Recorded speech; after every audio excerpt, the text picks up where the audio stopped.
What is up, guys? In this video we're going to implement this slide method. This is going to be a little bit more involved than the run method, so we just need to add a couple more steps.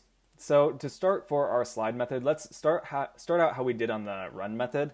I'm going to say let frames equal frames for animation. Then we can check our atlas for the slide atlas, and it looks like the keyword is just slide, so let's put that in there. And just to see what happens if we basically kind of do the same thing we did with the animate run, let's say let slide equals sk action dot animate with textures, and we call the same animation method. So we're going to say frames for the animation frames. For our time per frame, I found 0.05 was a good time frame for that. And the way I'm getting these values is I'm really just doing guess and check to see what looks good. So in case anyone was confused about that, for resize, let's do true, restore true, and let's just run this guy. Run action slide. So what you're going to notice is it's going to have a little bit of a problem with the positioning, because the hero is just like a little bit above the ground when he performs that animation. So if we click, we first need to go into the game scene, and we need to change this from animate run to animate slide. There we go. I was just checking you guys. Okay, so we click, and awesome. So we have like a decent slide animation, but it doesn't really look like the hero touches the ground when we click, and the ground's freaking out because it keeps basically increasing its speed when we keep clicking. So let's do something about that. Let's go into the CC Hero class again, animate slide method.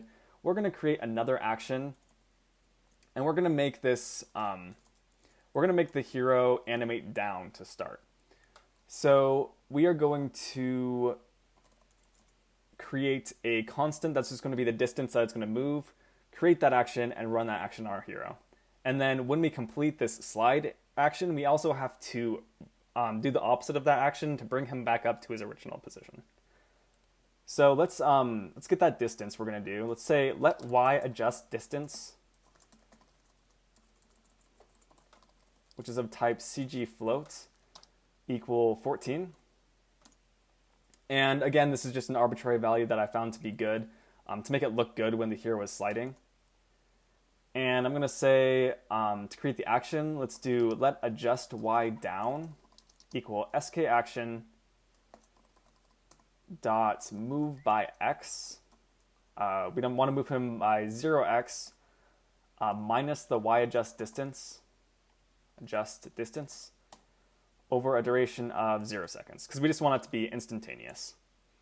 So then we can just run that action, run action, adjust y down. And now this is going to look pretty good. So like when we click, it's going to look like the hero is sliding across the ground. But we have a problem in that we need to adjust him back up again. Otherwise, he's just going to keep on kind of going down the more we click.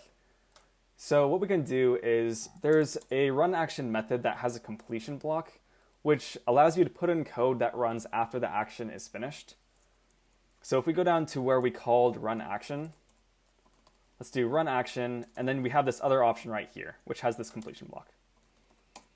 So if you hit tab and then you just hit enter there, it will fill all this in for you. And all of the code that is put right here is run after the action is complete. So we're going to just do the opposite of what we did right here. Let's say let adjust y up equal sk action dot move by x 0 positive y adjust distance over a duration of 0.0, and then we'll say self.run action adjust y up. So you'll find that anytime you put something in a completion block, you have to designate and be more specific on what you're calling. So we can use this run action up here, but within completion blocks, we need to designate like this is self.run action. So we're designating the CC Hero object. So if we run this, we should get a pretty good looking slide animation. So slide up, slide up, slide up, awesome. So it kind of looks more like he's sliding across the ground.